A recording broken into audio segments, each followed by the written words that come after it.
Thank you very much, Christine. Thank you very much for the introduction. And hello, everyone. I'm happy to see you today or to be with you to talk about something that's very pressing, as you know, on our minds and in our country. And it has to do with unaccompanied children, as well as the family units that come seeking asylum to the United States at the southern border, and the kind of effects it has on their attachment at the time of reunification, as well as their mental health. And so I'll begin this in addition to the National Hispanic Latino Mental Health Technology Transfer Center. This webinar is also co-sponsored by the Steve Hicks School of Social Work at the University of Texas at Austin. And there's a disclaimer here, many words for you to read, so we won't bother with that now. It's also small print. But I do have no disclosures to make. Essentially, my work in this area has been supported by a grant I have from the National Institute of Child Health and Human Development. And I want to give you some content warning, a trigger warning, that this presentation contains graphic photos and videos that some of you may find distressing and disturbing. So I trust that you will use your discretion and be prepared. I will do the best I can to let you know that when the distressing material will be upcoming.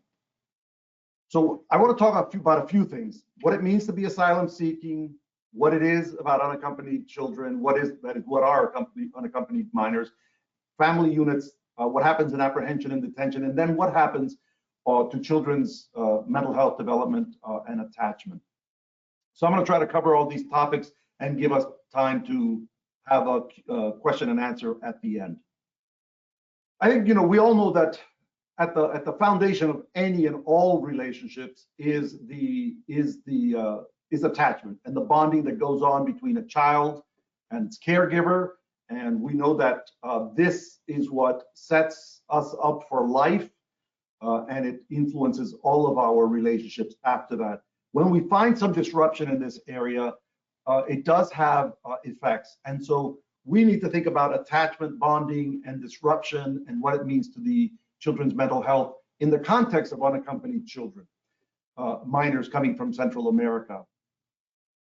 I just want to talk about a little briefly about why attachment is so important and why we want to look at it, because a securely attached child shows a certain level of confidence, a joyful reunion and interaction when the parents after a period of separation. And typically children with good attachment have good emotional, behavioral, cognitive, and social outcomes. In essence, they are pretty well-adjusted children, assuming they have a secure attachment. Let's start with that as the principle. And then when we have disruptions in their lives, when a child experiences childhood trauma, we define trauma as a scary, dangerous, violent, or life-threatening event that happens to the child. It may also happen to someone else, but it traumatizes the child by their being witnesses to it. And the child may feel very overwhelmed, upset, and feel helpless in the face of that event and subsequent event in life. And we know too, more recently, about what happens when a child accumulates many of these adverse childhood experiences. It can affect their physical and mental health throughout their life. We do know that it does lead to chronic illness, alcoholism, violence, drug use, academic and work performance issues, depression, suicide, you name it. And we know that as these adverse events accumulate and pile up on one on top of the other, it does affect the child. And when we're talking about traumatic experiences, we're not just talking about a child seeing someone in an automobile accident suddenly, but also their own abuse, physical, sexual, psychological neglect, household violence, substance use, mental illness, when parents get separated or divorced, and when there's a member of the family, particularly a parent, who is incarcerated. This is one of those adverse childhood experiences as well.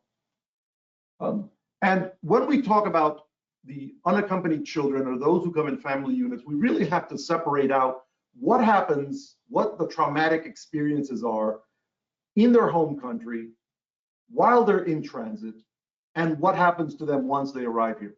I think at this moment, we really need to think carefully and as empathically as we can about the children who are coming unaccompanied and those who travel in family units.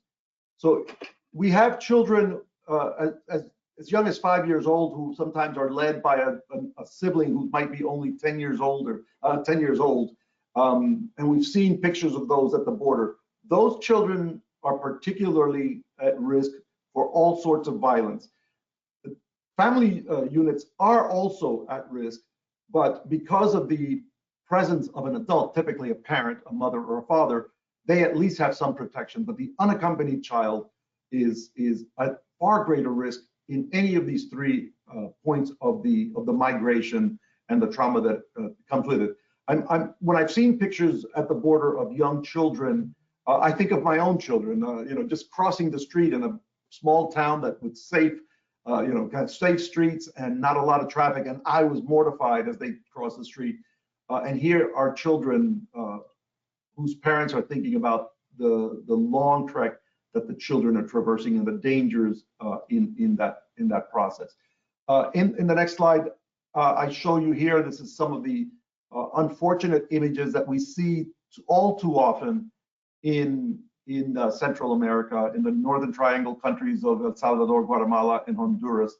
And as you see here, the grief of mothers and communities, children who are seeing and witnessing the violence, the results of the violence, as the little girl at the top left of your screen, and the little girl in the middle picture on the right side of your screen, and what that must do to them to witness the bodies in those conditions, and of course to see the level of grief that the people around them are experiencing. So this is what's happened frequently. I'm involved in a case right now of a child whose family mother was returned to Guatemala and was immediately killed by the gang members who had driven her out of town, but at least her child is safe with the mother's sister. That's also something that happens a lot. I just want to point out here that to witness death, a dead body, or a serious injury, as we saw in the previous pictures, is a large part of what PTSD is all about. It's kind of the heaviest burden, if you will, and it affects the viewer, the person, and we have long years of symptom duration, especially without if not treated. Of course, we know that trauma and post-traumatic stress affects our memory, our helplessness. Kind of, we feel helpless, and when we witness those events or the dead body or the serious injuries, it adds to the memory formation, and that is that the memories become intrusive and vivid, and they come to life both while awake and certainly while asleep. And to see a dead body, to witness someone being killed, or to see someone suffer a grievous injury are probably some of the most distressing traumas that we can experience as adults, but certainly a child will also experience. I show you here a picture of a drawing that was made for me by a 7-year-old boy from Honduras, and this is an image of what it was like in his town. And the gangs, as he labels them, were the Rebos Locos, and they held firearms, as you see in the middle picture. They smoked cigarettes. They shot people. They shot at birds. At the bottom right, you see that they killed people. They set some houses on fire. They essentially ran amok. So this is a 7-year-old boy reporting this to me, but most of this happened when he was 6 years old. And as we all know, children's drawings reveal a great deal. And if you look at the top, what the son is experiencing, what the son is seeing, and even the pain and the suffering that the son is having. And that was what Danny drew for me as one of the pictures about what was happening in his town. In the next picture here, he describes for me what happened to his family in particular. And here he's showing me that his abuelos at the top, his uncle on the left, and his parents at the bottom right all lived close to each other on, I guess, on the side of a mountain or hill or within walking distance of one another. And each of them had a home. And one day, these rebos locos came and shot and killed his uncle, mi tío, at the left, and you see the blood coming out of the uncle's head. Danny told me he saw his uncle and saw how disfigured his face was and how his teeth were coming out of the back of his head. It's something that a small child shouldn't see and probably can't describe without actually having seen it. And his mother is very dismayed.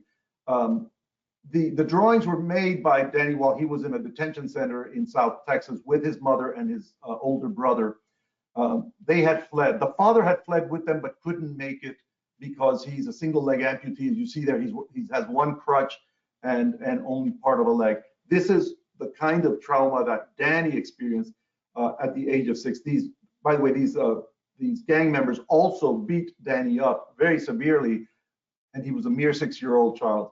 At the top, you see the grandparents really weeping and wailing. And again, the son is just horrified by what they see. There's a more full-length story about this child in a TED Talk I did a few years ago, and you can see there, if you go to tedtalks.com and talks and type in my name, you'll be able to see it. And it gives you more of the details and ways that I think we can end some of this. So that's what happens before they migrate. Then there's the process of migrating through Mexico. Remember, again, family units versus unaccompanied children. I've heard it dozens of times, families and kids saying, who can I trust? Along the way, they might meet people, but they don't know who they can trust. Whether the old woman sitting on the church steps, could she be trusted? The vendor, the policeman. It was hard to figure out who they could trust, so they had to really keep themselves quiet and walk through as quietly as they could. Of course, they were the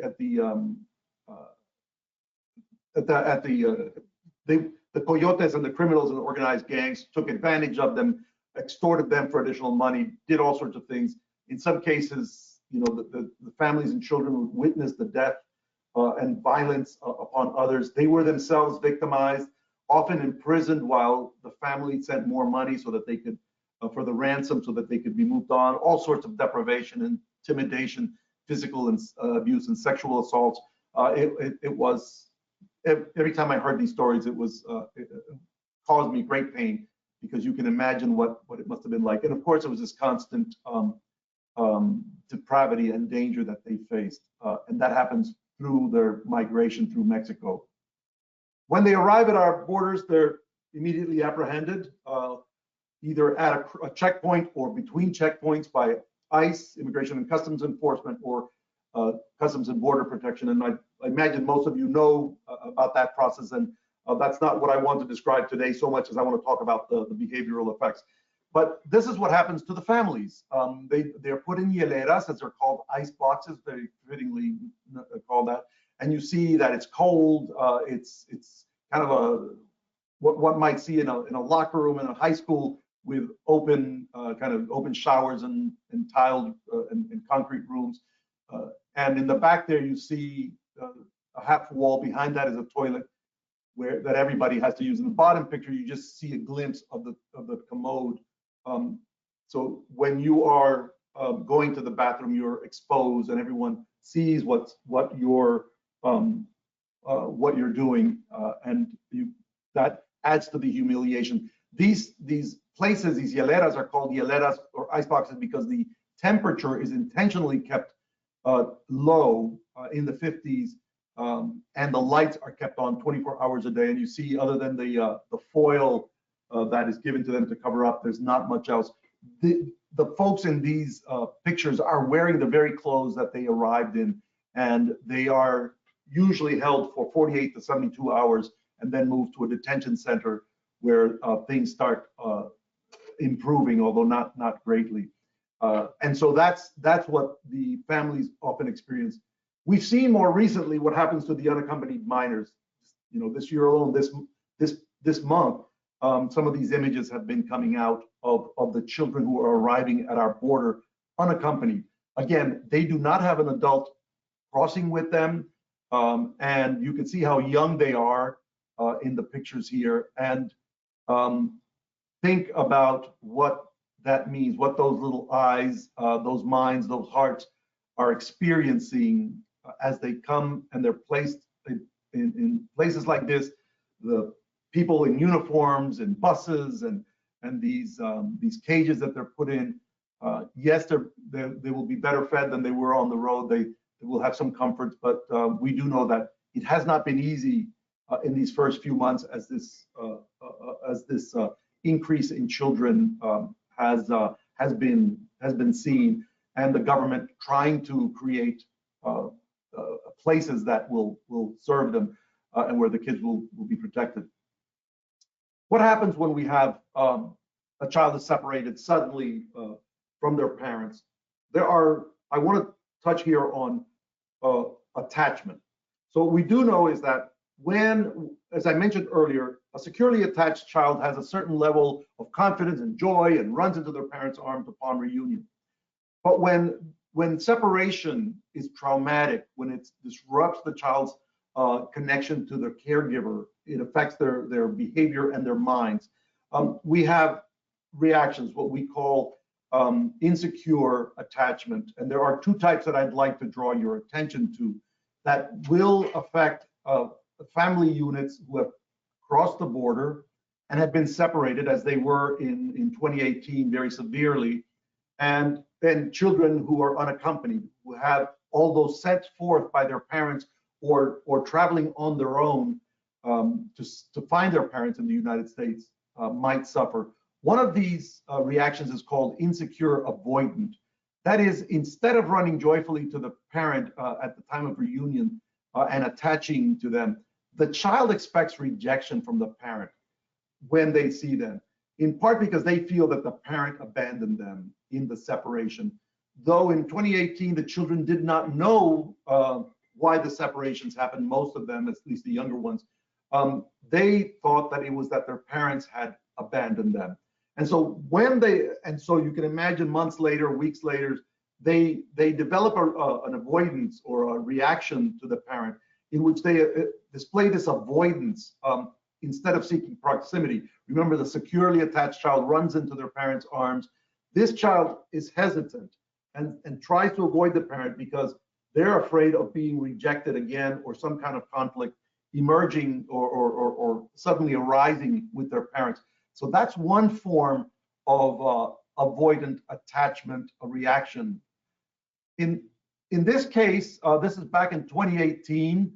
This was a mother who was reuniting with her child in Houston airport shortly, well, not shortly, 3 months after being separated from her then maybe a year and a half old child, 2-year-old child. She and her husband and this boy and his baby sister had arrived and then were separated. The mother and the baby were sent to one detention center. The boy and his father were sent to another detention center, literally hundreds of miles away. And once there, the father and the son were separated and the little boy went into some kind of foster care arrangement. 3 months later, they're reunited. And as you're watching this in this video, and this is one that I want you to be warned that it's painful to watch. The child is expecting rejection. He avoids his mother and even his father, though there's a moment at which we think he's going to his father. So I'm going to play this now so you can see for yourself.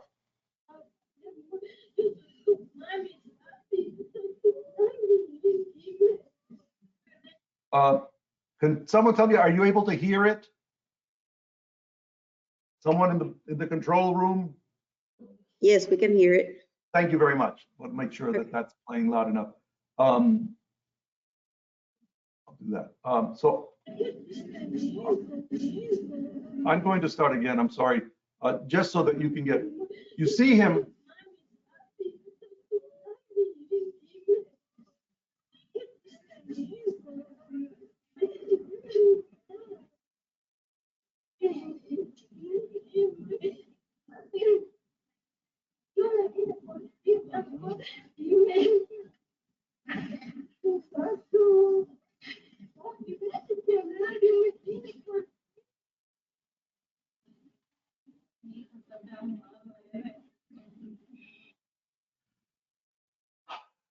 You see, again, it is difficult, but it's necessary to understand what happened to this boy. As you saw, he avoids his mother. He has all the classic, reactions to the separation. One might say that if he had words, he would say, "You left me. You and Daddy left me." She's trying desperately to connect, and he turns away from her. Dad is clutching his baby daughter, whom he hasn't seen in 3 months. Understandably, he has at least been with his son. And this is one form of attachment reaction that a child might have upon separation. There is another category of consequence of separation, and that's called insecure-ambivalent attachment. Remember, the other one is insecure-avoidant, where the child avoids the parent. In this case, the child reunites with the parent, but is uncertain about the parent that they are now reuniting with. What's that going to be like? And so they display passive, angry, aggressive, resistant behavior that helps establish some proximity. It's a get close but go back, and the child is constantly expecting some rejection, abandonment, but at least is getting close to the parent, but just cannot necessarily trust. So when the parent responds, the child is ambivalent, and even if with the parent is not necessarily comforted. In this next video, we see an episode in a child's life after he and his mother have been reunited following a separation. He had been in shelter with mother. I mean, I beg your pardon, he was in a detention center with his mom, separated from his mom, reunited when they were both released, and now they're in a shelter to what appears to be a nonprofit agency that houses families. In this video, you see that how the child is uncertain about his mother's affection, and he shows this ambivalence about her. The context of this part of the video is that prior to it, in the longer version, he was playing with his mother. He was doing fine, but something triggered that the fear of rejection. So again, I caution you that this too is painful.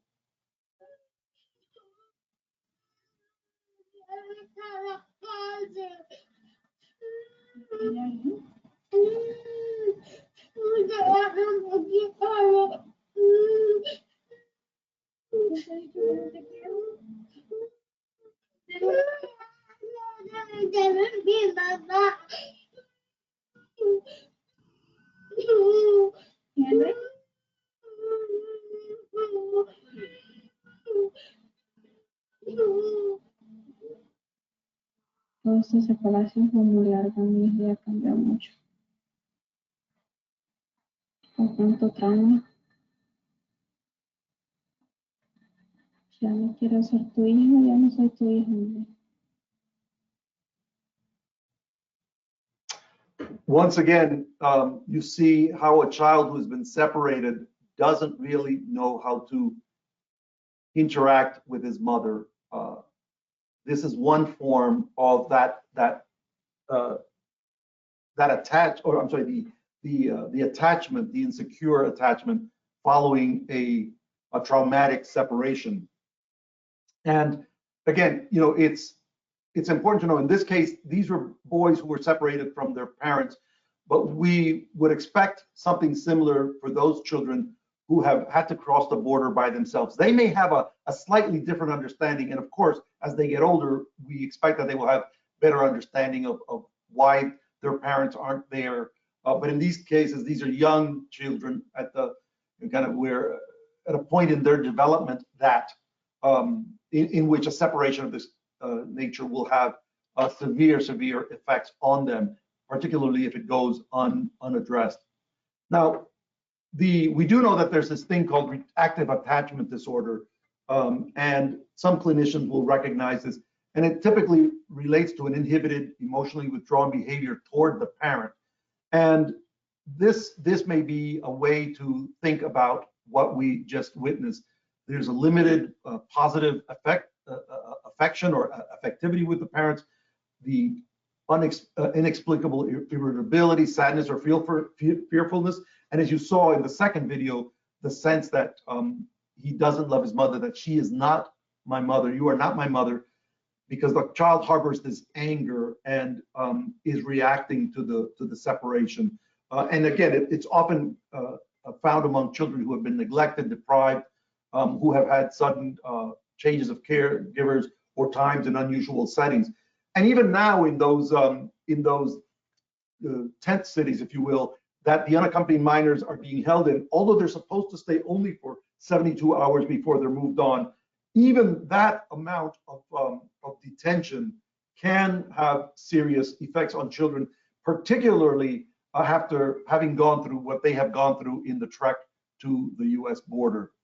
And so we do know that that level of trauma will affect not just their present circumstances. In fact, it might not even be evident right now, because kids, will be resilient at the moment. But in time, this trauma, which is perhaps deeply impaled in their minds and hearts, will emerge later. And we might see the dysregulation of the children's stress response, where we could do biologic measures and doctors would see heightened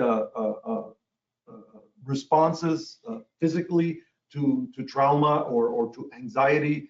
They may have these negative self-attributions. I'm a bad person. No one wants me.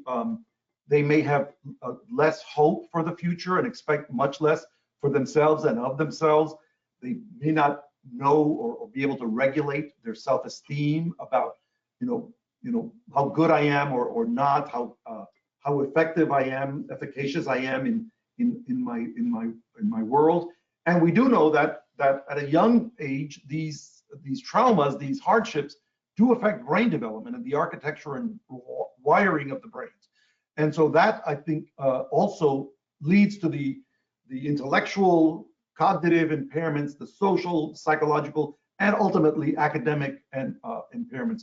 And without intervention, we might then witness a great deal of problems with the children. In detention, we have to understand that even a short period of time is frightening. After all, they're under the threat of being deported again. There's always the fear of the guards and the people who are around them. They're jailers, so to speak. So they fear returning to their home countries. We will see sudden, upsetting memories, nightmares, images of threats. They will have experienced often humiliation in the detention centers, and they may feel numb and dissociate, kind of have these numbing, dissociative experiences where they're not necessarily in touch with reality, these kind of fugue sort of moments. Children may feel criminalized and helpless. We often hear, I'm not a criminal, why am I here? They're going to take me away at any moment. I might be detained and arrested and detained again and maybe sent back to my country. And so their sense of safety and well-being is always brittle or fragile, if you will. And it requires casework and services that will really enhance their sense of safety and security. So I'm coming to the end here. I think it's important to talk about what we need to provide these children with, whether it's the parents, the family units, parents who came with their children, some who may have been separated, or the children who come here.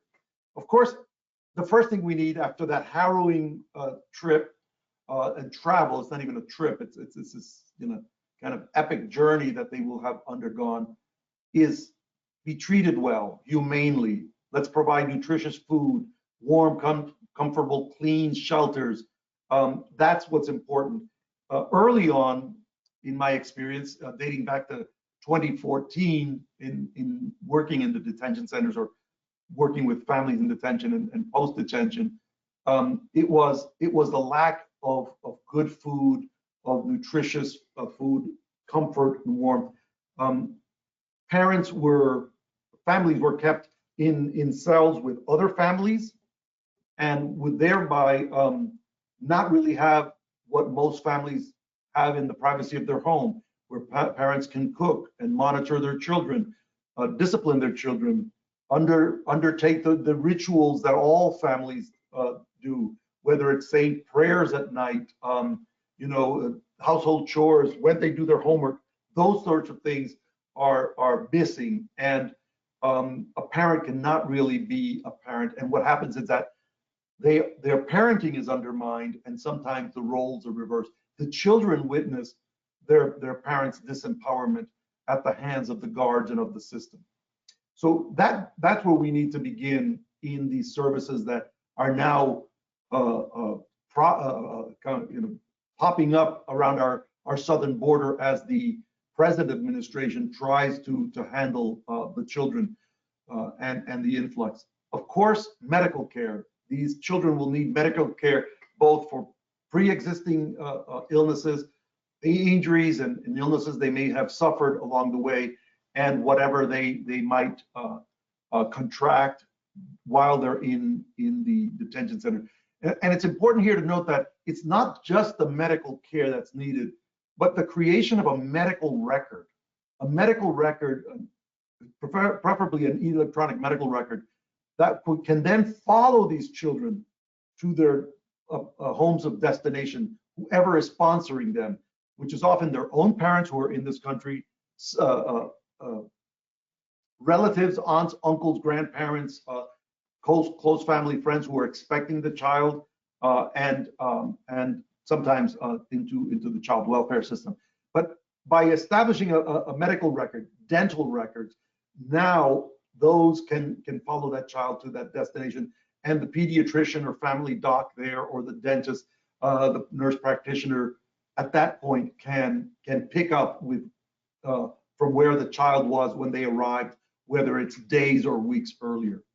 We need to really do in-depth psychosocial assessments. Good social work assessments are needed early on, and in the same manner, those should be written up so that they too can follow the child to the next setting. So the social worker, psychologist, caseworkers, the good people at the churches and nonprofit agencies can know what the child arrived with and what their needs are, rather than to start from the beginning and have the child again start the whole story all over again. Needless to say, we need therapeutic interventions at the very moment that they arrive.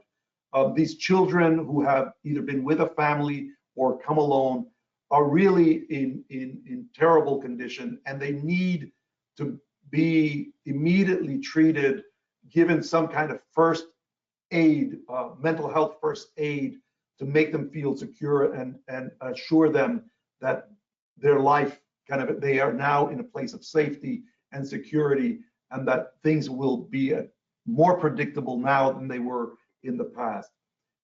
When we move further into where the child is arriving at, in many of your communities throughout the country, we need to think about what we do with the sponsors and for the sponsors.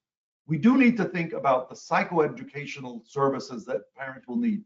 They need to know what to do with their children. Of course, as we often say, parenthood doesn't come with a manual, and neither does the work. Neither does taking a child in who's undergone this traumatic experience as an unaccompanied minor, or who's arrived with his father or mother, perhaps having been separated.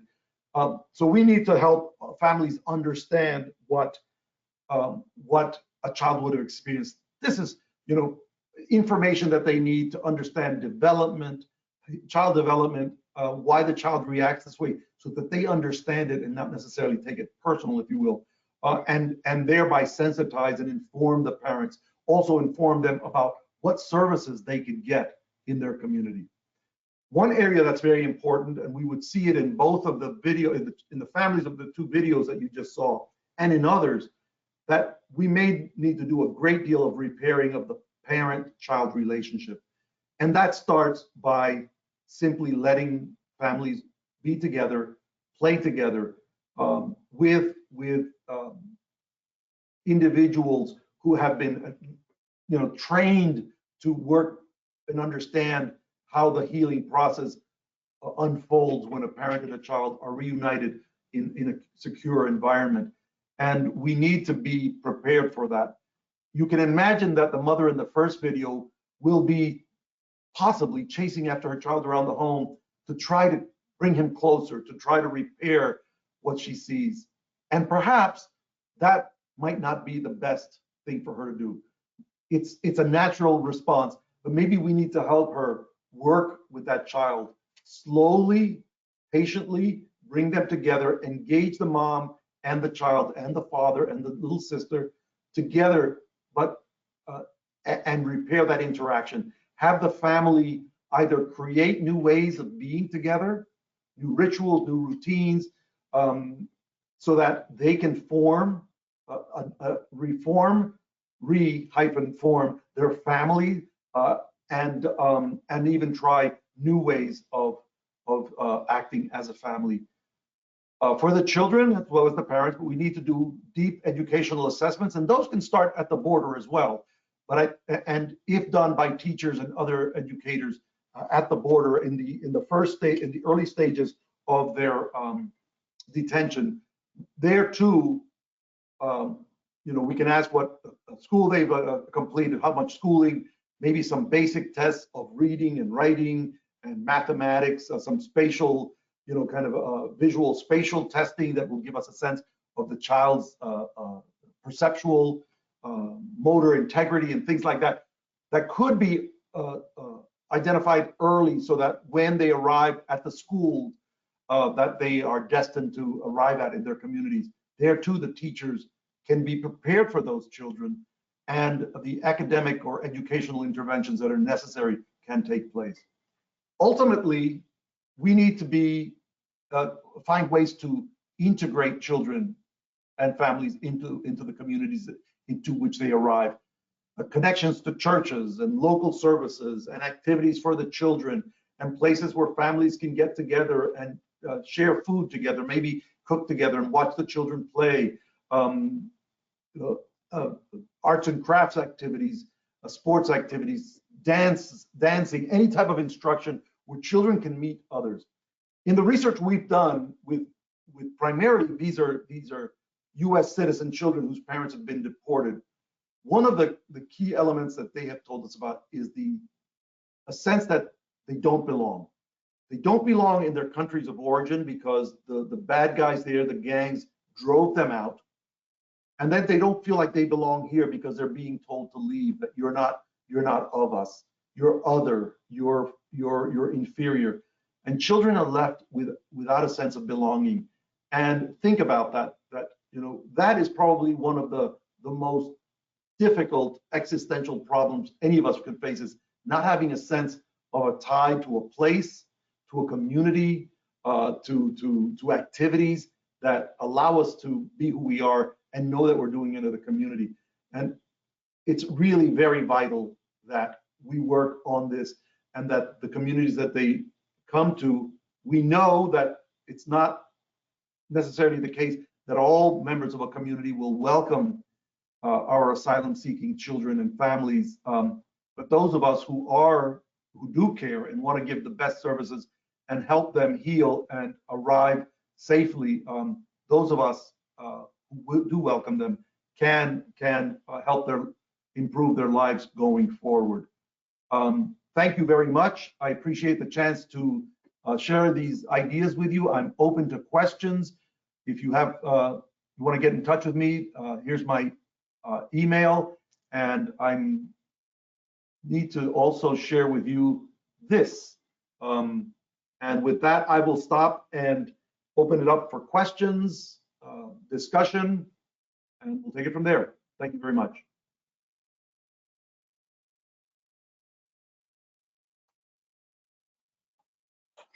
Thank you, Rosales. Just wanted to quickly, before I jump into questions, say that the slide that's on the screen, you have our Survey Monkey, which is our survey for today's presentation. We will really appreciate it because that helps us make more webinars like this one. And thank you so much, Dr. Sayas, for sharing all that. So let's start with the questions. The first one says, can it also be said that parents also avoid attaching to reduce conflict or rejection upon reunification as well, due to the parents' own separation with their caregivers and after many years of separation with their children?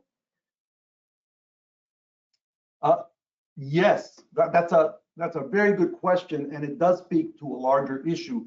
Indeed, parents do have their own reactions, and my focus was on the children, but the questioner is correct in that we need to think about the parent's own experience. We've heard the term intergenerational trauma, right? We talk about how different things get passed on from one generation to the next. So depending upon the parent's own attachment and their own trauma as children, that sets the stage for how they are going to parent. And they may be able to shed some of the things of the past and become, you know, more capable parents than they felt their parents were, or they may not be. So in a moment like this, they too may not know how to react. How do I handle my child? They too may avoid, and we've seen that particularly with older children. And I've met families, and I've heard of cases in case discussions and presentations in which, for example, the parent left behind a, I don't know, let's say a 5-year-old child, a boy, and came to the United States, and for 10 years has been working hard, sending back money, saving money to bring that child. 10 years later, that boy is 15 years old, and finally the mother or parents are able to bring the child. All they had was the memory of that 5-year-old and how cute he was. And now they encounter a 15-year-old who is not that same child.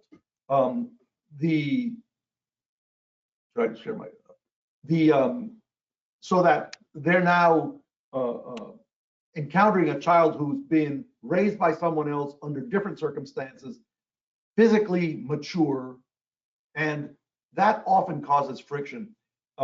There's a book by Sonia Nazario. It's titled Enrique's Journey.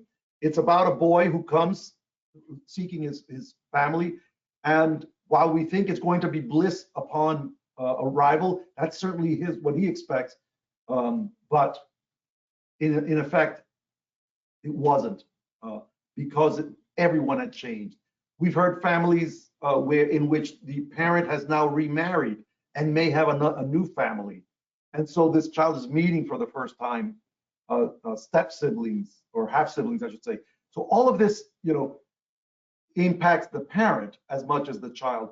So the questioner, the person who poses a question, is correct. We've got to think about them, and they may need their own therapy and attention as they work through some of those issues. But still, since we are talking about families with parents who have children, we also need to think about the parent-child interaction that can be delivered, very capably. You don't have to be a PhD psychologist or an MSW or a psychiatric nurse or a counselor with master's degrees and all of that. I think good training, sensitive training on how to help families and children can be very helpful. I hope that answered the person's question. Thank you, Dr. Sayas. I'm going to try to go by quick because we do have a lot of them. The next one says, situations that unaccompanied children could also be defined as post-traumatic stress disorder or PTSD? That's a question? Yeah, I guess they're trying to figure out. Well, when we talk about PTSD, we're talking about a disorder, right? We're talking about something that's diagnosed. I think if we scale back a little bit, we think about post-traumatic stress symptoms, those we can begin to see relatively easily and assess. And to make that kind of diagnostic assessment, we need much more. But I think we can all understand what some of the symptoms might be. We do know about the intrusive memories, the so-called flashbacks, when people are around circumstances in which triggers the memory of the trauma or the multiple traumatic events that they've had in their lives. All of those are the symptoms of past trauma, and so we can think about it. And most clinicians who will be doing the diagnoses will probably be looking at signs of that.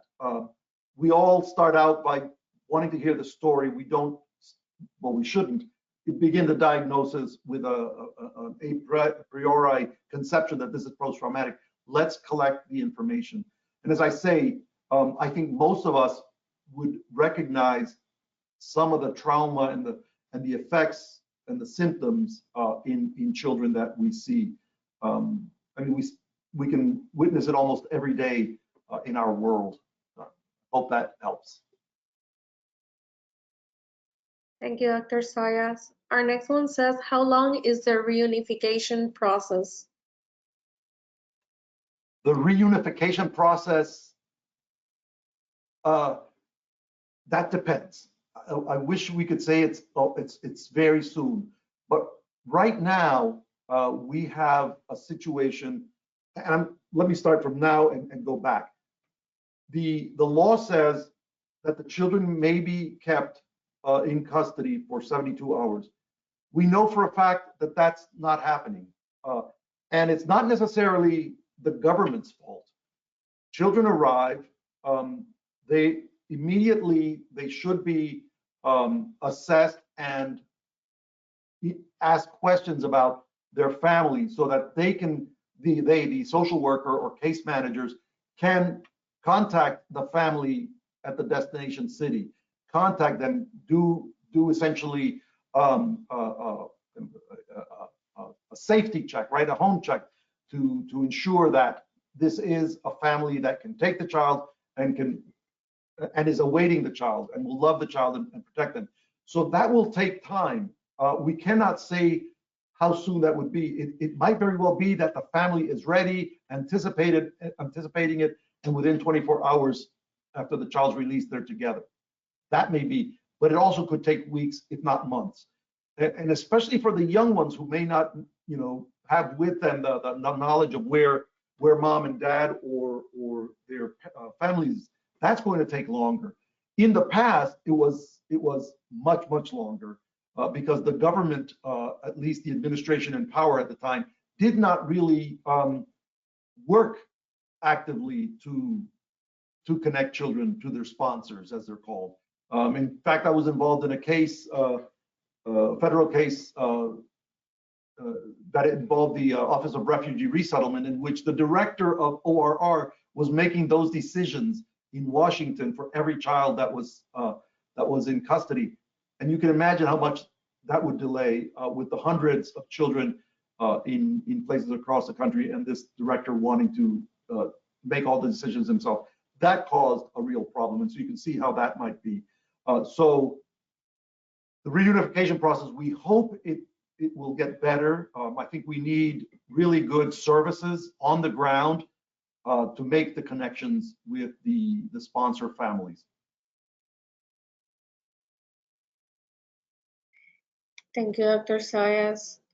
This one is also regarding the last one, and it says, what happens to the children unaccompanied by their parents if they are never reunited with a parent or guardian?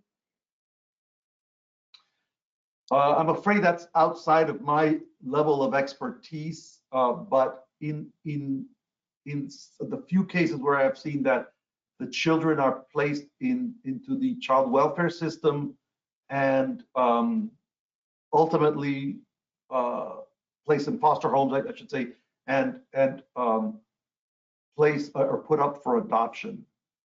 That's the ultimate outcome. It could be tragic. It could be also that the child finds a family that really loves and can take care of them, but that doesn't take away the fact that they have lost their parents. That's the one thing we would want to avoid. We prefer that children arrive, to the loving company of their relatives, but that's not always the case, unfortunately. Thank you, Dr. Sayas. Another one says, how can we as clinicians provide clinical therapy when there's not even any type of location to provide these types of interventions? Well, at the border, there aren't, although there should be. We have to think about when the child arrives in our community, and are instructed or informed about services and getting the parents to bring them to services. From what I understand at this moment, they are trying to provide as many services as they can to children who are in these tents and these small communities that they're forming on the border because of the number of kids that have come across.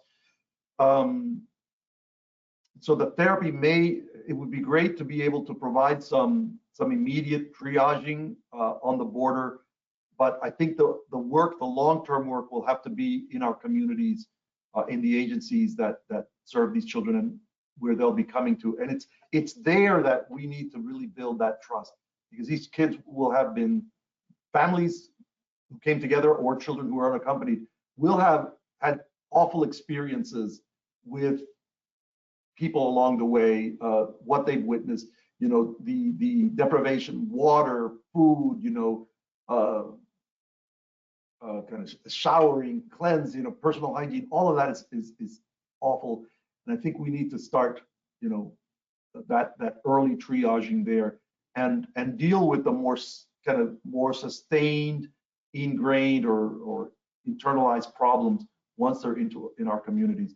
And I think the first step is safety. These children and families need to feel safe and welcome.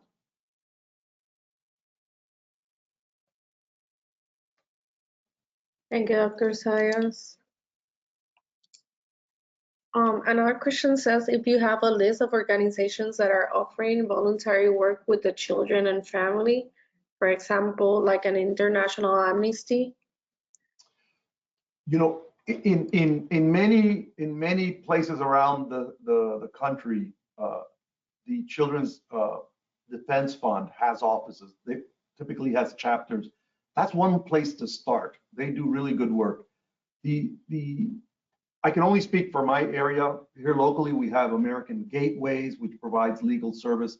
Raíces, which is an acronym for, I forget, but it is intended for refugee and immigrant services.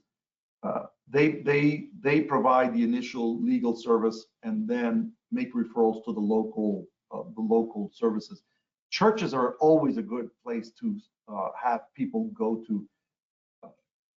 It's a place that they trust, where the church members, church community can bring them in and help them find their way into services.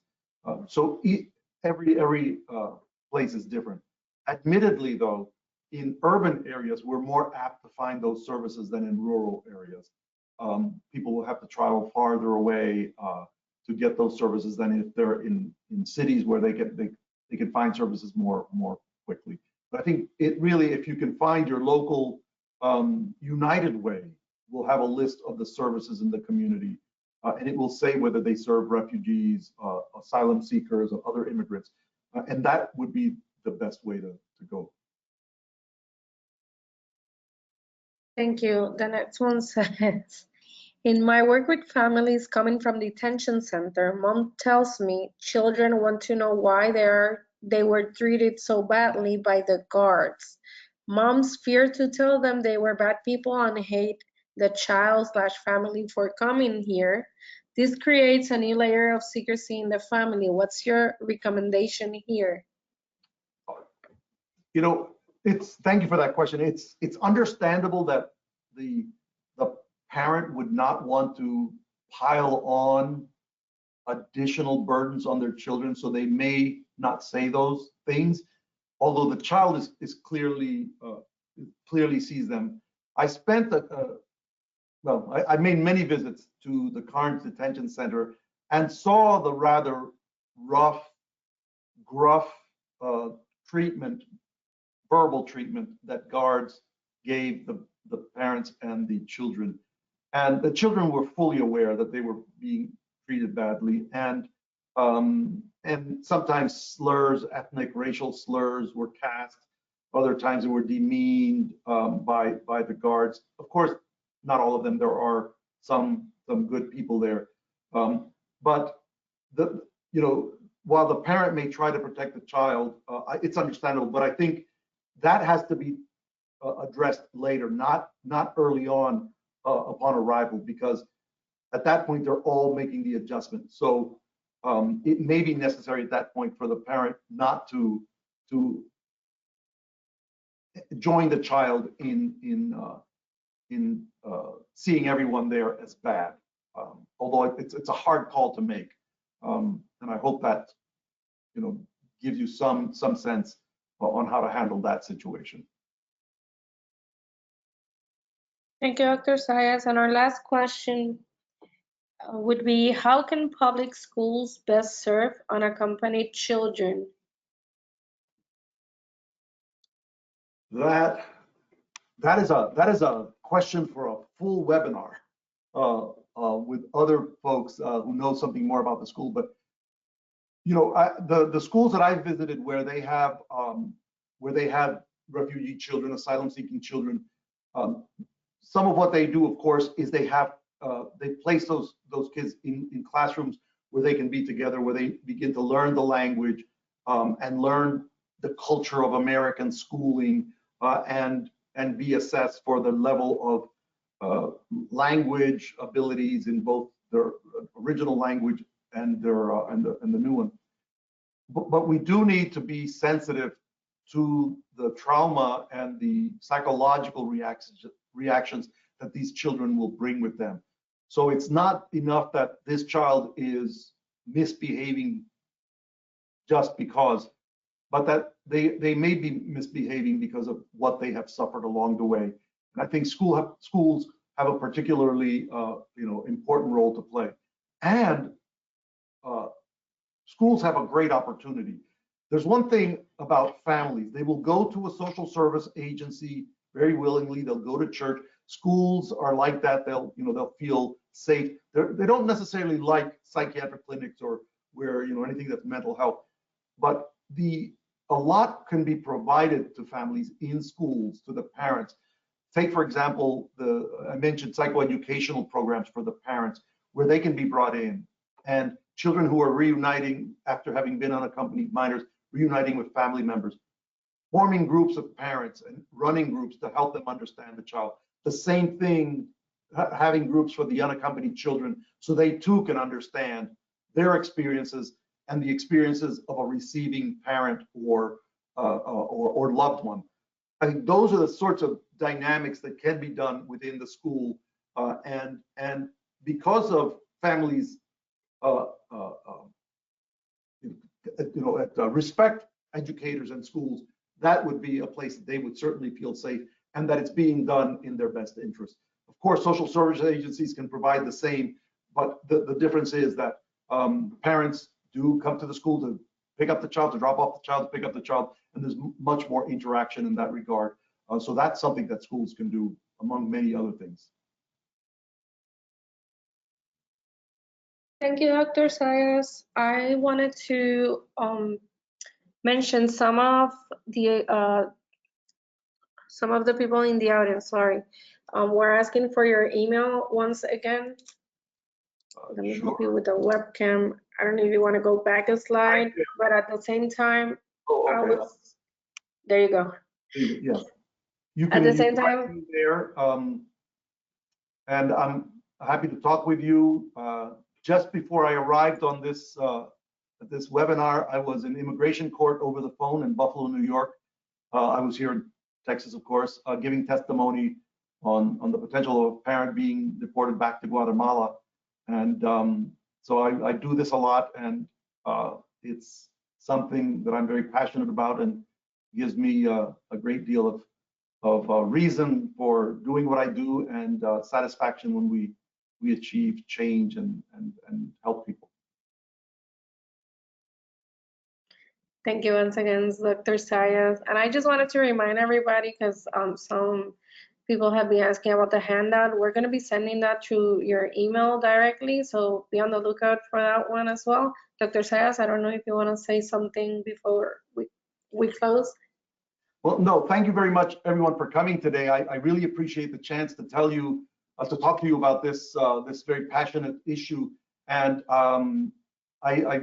I can be available to help out, and I wish you the very best in the work you do, and I'm proud to be a part of this large community of people who care about our asylum-seeking families. Thank you very much.